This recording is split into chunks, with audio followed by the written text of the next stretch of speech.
Bullion didn't catch a bid at the open. It hit a pressure point in the global system, and the tape is forcing money back into metal whether it wants to admit it or not. You can feel it in the first minutes of trade when risk assets are still pretending everything is fine. But the bids are cautious, the offers are jumpy, and gold moves like it already knows what the next headline is going to say. That is the conflict right now. The mainstream wants to explain every uptick in bullion as emotion, as fear, as a vibe. But this move isn't emotion, it's math. And if you understand the math, you stop getting whipsawed by the gold is up because story of the day. Here's what's happening at the open, in plain sight, and it's why so many people miss it. When liquidity is thinner than usual, holiday sessions, pre-event positioning, month-end flow windows, the market becomes a different animal. A small shift in demand creates a much bigger price response because there aren't T enough real sellers willing to stand in front of it. The spread widens. The book looks shallow, and suddenly the thing that shouldn't move, moves. That doesn't mean there's a secret cabal in a dark room. It means the mechanics of price discovery change when participation changes. And right now, participation is changing. But that's not the part that matters. The part that matters is why money is rotating back into bullion specifically, not just out of risk in a generic way, because cash can hide in a lot of places. Treasuries, short duration funds, the dollar, defensive equities, even money market funds. Yet you were seeing bullion behave like the asset that doesn't need permission, like it is being treated as a form of insurance that the market has decided is underpriced. And when insurance is underpriced, the buying isn't polite, it's urgent. The next detail is what flips the whole setup. Most people think gold is a fear trade, something you buy when you're nervous, then you sell it when the nerves calm down. That's a cartoon. In real markets, bullion is also collateral. It's also liquidity. It's also a hedge against policy credibility. And sometimes, this is the key, it becomes the cleanest way to express I don't trust what is being priced in anywhere else. Hey, and when that happens, gold stops acting like a side bet on panic and starts acting like a core asset that institutions rotate into because it reduces regret. Not because it makes them feel brave, because it makes their risk committee sleep at night. Now, if you only watch the spot price, you're watching the movie with the sound off. The real signal often shows up in the structure around the price. The curve, the spreads the way nearby and forward, pricing behaves the way premiums behave in the real world. The way inventories and deliverability quietly tighten even while total stockpiles look fine, that's where the real pressure starts. Let's talk about the open again, because it's telling you a story.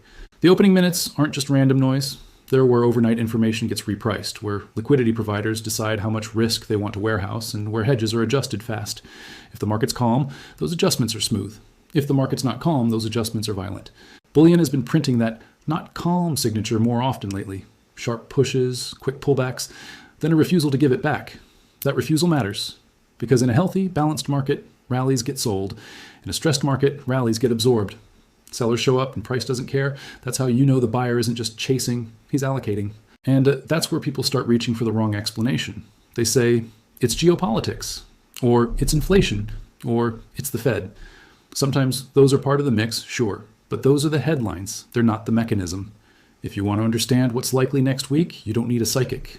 You need a calendar and a checklist, because why now is the whole game. Right now, the calendar is doing something traders hate. It's compressing risk into narrow windows. You've got month-end behavior where portfolios rebalance. You've got contract roll dynamics where participants shift exposure from one futures month to another. You've got delivery windows and funding considerations that can suddenly matter more than the story of the day. And layered on top of that, you've got policy deadlines and trade uncertainty that can flip sentiment from we all deal with it later to we need coverage now. If you're watching the market into late month and early month stretches, you're watching flows that are not always discretionary. They're mechanical, and mechanical flows don't negotiate with your opinion. But here's the hidden detail I want you to lock in, because this is the one that reframes the entire story. When the forward curve and financing signals stop behaving normally, bullion stops trading like a fear trade and starts trading like a collateral asset under stress. That's it. That's the hinge. When nearby metal is treated as more valuable than future metal, or when the market pays a premium for immediacy, something is happening beneath the headlines. It can be inventory tightness in the form that actually matters. It can be delivery preference. It can be funding and balance sheet constraints. It can be a scramble for the kind of asset that can sit in the risk system without causing someone else as problem. And if that's the driver, the upside path looks different. Not guaranteed, not straight, but different. Because if this one piece breaks, the math changes. Here's the mechanism in human language. In commodities, you don't just have a price, you have time. You have the cost of carrying metal, financing, storage, insurance, And you have the market's willingness to wait. In a normal environment, time costs money, so future prices can sit a bit above spot, and that's not weird. That's contango. It's basically the market saying, sure, I'll deliver later and I'll charge you for the privilege of waiting. But if the market starts paying up for the nearby months relative to later months, if the front end tightens, you want to seeing backwardation or curve that S threatening to invert, that's the market saying, no, I want it now. That's not vibes, that's urgency. Now translate that into behavior. If you're a fabricator, a refiner, a dealer, or an industrial buyer, and the nearby supply is getting relatively more expensive, you have a choice. You either secure inventory now, or you accept the risk that you will be forced to pay more later when you need it most. If you're a trader running a book and the front end tightens, you can't just roll exposure cheaply. Your carry changes, your spreads change, your funding assumptions change. And if you are short, this is where it gets spicy. Your position can go from fine to painful fast because the market is effectively charging you to stay short. And that's not the part that matters. The part that matters is what happens when lots of participants are forced into the same action at the same time. Because the biggest moves come from forced behavior, not from conviction. Conviction is slow, forced behavior is fast. Forced behavior is margin calls, risk limits, hedges that must be adjusted, and we can't be underweight this memos. Bullion thrives in that environment because it's liquid enough for big money, and it's psychologically clean. It's not a company with earnings risk. It's not a bond with duration surprise. It's not a currency with political baggage. It's just metal. And in a credibility wobble, just metal becomes a feature. So how do you prove this isn't just a story we're telling ourselves? You stack evidence, not one argument, 5, 6 layers. You look for different signals that all point in the same direction. Layer 1 is price structure. When gold makes highs and doesn't immediately collapse back into the prior range, that tells you supply at those levels is being absorbed. A breakout that holds is different from a spike that fades. A spike is a headline. A hold is an allocation. If you've been watching Bullion lately, you've seen more hold behavior than the skeptics want to admit. Dips get bought, pullbacks get shallower, and when the market does flush, it snaps back faster than it should. But that's not the part that matters. Layer 2 is flow, and flow is where retail and institutional behavior meet. You can see it in ETF behavior when creations and holdings stabilize or grow after a dip. You can see it when the owning paper market when it can quote to keep price down because demand shows up through vehicles that are easy for big money to use. You can also see it in the broader trend of official sector interest in gold. Central banks treating bullion as a reserve asset rather than a relic. That doesn't mean buy because central banks. It means there is a persistent bid underneath the market that changes the supply-demand balance on down days. And when a persistent bid exists, volatility becomes a weapon that shakes out weak hands and feeds the stronger ones. Layer 3 is positioning. This is where a lot of people get trapped because they anchor on what they think should happen rather than what participants are actually holding. When positioning is crowded, rallies can die quickly. When positioning is light, when funds are underweight or skeptical, rallies can go much further than makes sense. Because the marginal buyer is in the hype crowd, it's the reluctant crowd slowly being forced to participate. That is why the most painful rallies are the ones that start while everyone is still rolling their eyes. If the market is rising and the commentary is still dismissive, that's a tell. It means the chase hasn't started yet. And then, when it does start, it doesn't ring a bell. Layer 4 is inventory reality, and this is where the conversation usually gets sloppy. People hear inventory, and they imagine one big warehouse with a number on the door. In the real world, inventories are categories: deliverable versus non-deliverable, available versus spoken for, in the wrong location, in the wrong form, under the wrong contract. And in a pinch, only one kind matters: the inventory that can actually meet delivery needs without excuses. If tightness shows up in deliverable categories, or if the market starts behaving like deliverability is the constraint, you can get outsized price response, even if total inventory looks comfortable. Because the system doesn't run on totals. It runs on what can move right now where it's needed, in the form that settles obligations, and that's where the real pressure starts. Layer 5 is premiums and street symptoms. This is the on-the-ground stuff that doesn't always show up in a neat chart. Sometimes you'll see it in coin and bar availability, sometimes in regional premiums, sometimes in the fact that the physical market feels tight, even when paper price looks tame. You don't need to sensationalize this, you just need to respect it. Physical markets can be lumpy, logistics can be slow, refining capacity can be a bottleneck. And when the physical side gets even slightly stressed, it acts like a lever on the paper side because arbitrage is supposed to keep them aligned. If arbitrage can't work smoothly, because of time, cost, form, or financing, gaps appear. And gaps are where price discovery gets jumpy. Layer 6 is the macro glue. policy credibility, currency stress, and real rates. Here's the nuance most people skip. Gold doesn't require rates to fall to go up. It requires the market to question what's being priced. It thrives when the path of policy is uncertain, when inflation expectations are sticky, when debt dynamics feel unstable, or when geopolitical risk increases the value of neutral collateral. It's not that gold loves chaos, it's that gold benefits when the cost of being wrong about everything else rises. Now put those layers together, and you get a picture that's bigger than the daily narrative. You get a structure where safe haven flows rotate back into bullion, not because the public panicked, but because the system is quietly repricing insurance and collateral. That's a different movie. But we're not done, because the setup only matters if you know what can break it. Here's the honest counterpoint. Bullion can drop hard, even if the longer-term thesis is intact. It can drop because of leverage. It can drop because of margin calls. It can drop because the dollar spikes in a risk-off scramble where people need cash now. It can drop because a sudden de-escalation headline makes hedges feel unnecessary for a day or two. It can drop because the market overshoots and then mean reverts. That's not a contradiction. That's how markets behave. And this is where viewers get psychologically harvested. The market gives you a clean move up, then it gives you a violent flush that feels like betrayal. Your brain interprets the flush as, I was wrong. Sometimes you were wrong, but often the flush is just liquidity doing what liquidity does, shaking out late buyers and funding the next leg. The trick is learning to separate trend signal from noise. Trend signal is structure, higher highs that hold, dips that get bought, spreads that hint at tightness, flows that stabilize. Noise is the emotional candle that exists to trigger your fear and your greed. Volatility is going to try to hijack you, first with euphoria, then with a gut punch drop that makes you doubt your own eyes. And the headlines will show up right after. They always do.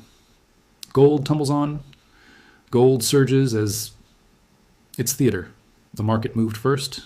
The explanation arrives second. So how do you keep your head? Use a two-scenario lens, always. Because a single scenario mindset is how you get played. Scenario 1 is the controlled pullback and retest. Price cools off, pulls back toward the prior breakout zone, shakes people out, then stabilizes and grinds higher. This is the annoying but healthy path. It feels slow. It feels like nothing is happening. It's where the real base gets built. Scenario 2 is the continuation squeeze. Dips get bought instantly. Pullbacks are shallow. Gaps become the risk. And the move becomes self-reinforcing because hedges and positioning adjustments add fuel. Now here's the key. Both scenarios can be bullish. And the difference is the path and the risk. In scenario 1, the risk is boredom and fake breakdowns. In scenario 2, the risk is chasing and getting hit by a sudden air pocket when liquidity vanishes for an hour and everyone realizes they re-leaning the same way. Because if this one level breaks, the math changes. Let's talk about mechanics that can accelerate scenario 2 without turning this into a derivatives lecture. Options matter because dealers hedge. When price rises, the delta of call options changes, and dealers who are short those calls may need to buy the underlying to stay hedged. If the market is in a regime where hedging flows are net buying into strength, you can get reflexivity. Price up causes buying, buying causes price up. That's the gamma effect people talk about. It's not magic. It's inventory management. And in thin liquidity, inventory management can look like a stampede. Now, I'm not telling you bullion is guaranteed to gamma squeeze like a meme stock. Don't be ridiculous. But the principle matters. When market makers are forced into similar hedging behavior, the tape can accelerate beyond what fundamentals alone would justify in the short run. And if the physical curve is already hinting at tightness, the paper side can get dragged along faster than anyone expects. So what do you watch next week or two to know which scenario you're in? First, you watch the behavior around the last clear breakout area, not an exact number you tattoo on your soul, an area. If price pulls back into that area and buyers show up with urgency, that's confirmation of scenario 1. If price never gives you that pullback and instead keeps making higher lows while holding near the highs, you're sliding into scenario 2. Second, you watch whether a flush gets instantly bought or whether it gets sold for hours. Instant buying tells you there's a real bid underneath. Slow recovery tells you demand is more discretionary and less urgent. Third, you watch the curve and the spreads. You don't need a Bloomberg terminal to understand the concept. You're looking for signs that the front end is tight relative to the back end, or at least not loosening meaningfully as price rises. If tightness persists, that's supportive. If the curve relaxes sharply while spot stalls, that can be a warning that urgency is fading. Fourth, you watch flows, not day-to-day noise, but whether dips bring in money or scare it out. If you see dips that should break the trend, but instead trigger steady buying through the most common vehicles, that's a tell. Fifth, you watch the dollar and real rate expectations, not because they control gold, but because sudden spikes in cash demand can temporarily slam everything. A short-term bullion drop alongside a dollar spike doesn't automatically invalidate the thesis. It can be the market grabbing liquidity, but if the dollar strengthens and bullion can't recover for a sustained period, that's a sign your safe haven rotation is competing with a cash squeeze. And then there's the calendar trigger again, the thing people underestimate. Month-end and quarter-end behavior can create flows that are not about belief. They're about mandates, rebalancing, risk budgets, portfolio constraints. And when the calendar forces action, the market can move in ways that feel disconnected from the headline narrative. That's why you don't want to be the person saying, "This makes no sense." Markets don't owe you cents, they owe you outcomes. Now, let's get more concrete, because you deserve something actionable, not just a cool story.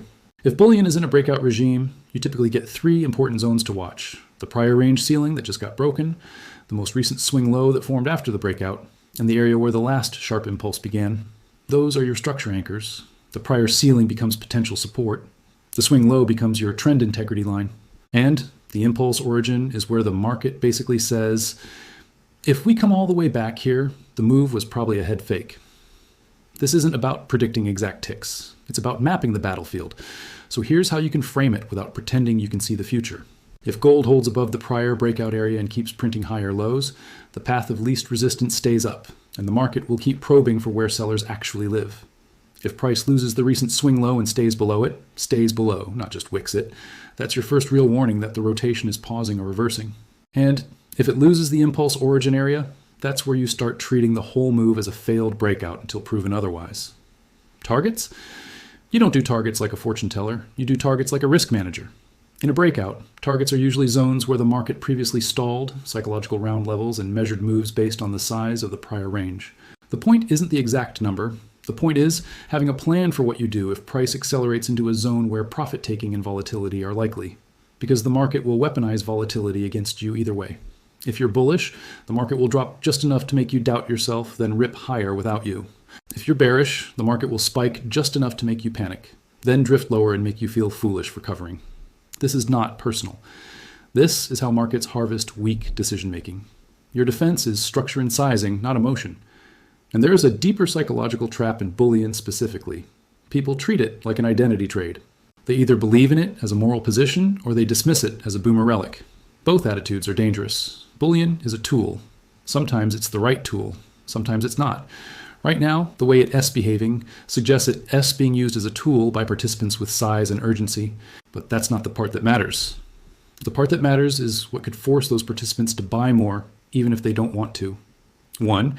If risk assets wobble and correlations go to 1, managers often reduce regret by increasing exposure to what's perceived as neutral collateral. 2. If policy uncertainty intensifies, trade tensions, tariff timelines, geopolitical flare-ups, hedging demand increases. 3. If the curve tightens and carry changes, shorts and spread traders have to adjust. 4. If volatility rises, risk models can trigger de-risking elsewhere, freeing capacity to hold bullion as a hedge. 5. If the move continues, underweight portfolios face tracking error risk. They buy not because they love it, but because being left behind becomes its own risk. That's how rotation becomes chase. And that's when the move stops being polite. Now, let's address the skeptic in the room, because a finance-minded audience should always keep one. The skeptic says, gold is already high. Isn't this late? The honest answer is, it can be late and it can still go higher. Markets don't stop because something looks expensive. They stop when marginal demand dries up or supply overwhelms it. In a regime where credibility is questioned, expensive can remain expensive for a long time. But you don't ignore the risk. You respect it. You assume pullbacks will be violent. You assume headlines will hit when liquidity is thin. You assume there will be days where the metal feels like it's betraying you. That's normal. That's the cost of holding an asset that the market uses as insurance. Insurance is boring until it isn't, and then it's expensive. Bullion is similar. It can do nothing for months, then move in days. So what comes next practically over the next week or two? Expect volatility clusters around known calendar nodes. If the market is heading into a policy deadline or a rebalancing window, expect gappy behavior at the open and around headlines. Expect fakeouts. Expect emotional candles. That's the terrain. In a base case path, you likely see a pullback or sideways digestion near the highs, then a retest of a prior breakout area. If that retest holds, the next push can be surprisingly clean because the market has proved the level. In a squeeze case path, you see shallow dips that keep getting bought, and you see frustration trade. People waiting for a pullback that never comes, then buying higher, then getting punished by a sudden flush, then buying again. The checklist is your anchor. Watch structure, watch curve behavior, watch flow behavior on dips, watch the dollar's short-term spikes for liquidity stress, and watch whether selling pressure actually follows through or just wicks and gets absorbed. If you want one simple way to keep your head, decide ahead of time what would invalidate your thesis, not make you uncomfortable. Invalidate. For example, if you believe safe haven rotation is driving bullion, then a sustained breakdown below the most recent swing low, coupled with a loosening curve and persistent outflows, would be a serious hit to the thesis. On the other hand, a scary one-day flush that gets bought back and closes strong might be noise. That's the difference between signal and noise. The market wants you to treat noise as signal. Don't. And here's the subtle CTA that actually matters, because it's not begging for likes, it's an identity check. If you're still here, you're not here for entertainment. You're here because you want mechanism-first thinking. You want to understand what the market is forcing participants to do, not what a headline claims they feel. That's the edge. And if you carry that edge into the next week, you will stop being the person who reacts to volatility and start being the person who anticipates it. So let's close this out with a clean, usable map. Base case, controlled pullback, retest, higher low, continuation. Squeeze case, shallow dips, forced hedging and positioning adjustments, gap risk, acceleration. Targets are zones, not magic numbers. Prior stalling areas, psychological levels, measured move zones. Invalidation is structural. A sustained break below the key swing low and failure to reclaim it, especially if curve urgency fades and dips stop attracting real bids. And the final loop to keep open in your mind is this. The market is trying to tell you something at the open, not with words, with behavior. If bullion keeps acting like the asset that doesn't need permission, it's because somebody with size has decided that the cost of being unhedged is rising. If that's true, the next move won't be announced. It'll be felt, and when you feel it, it's already too late to pretend it was just sentiment.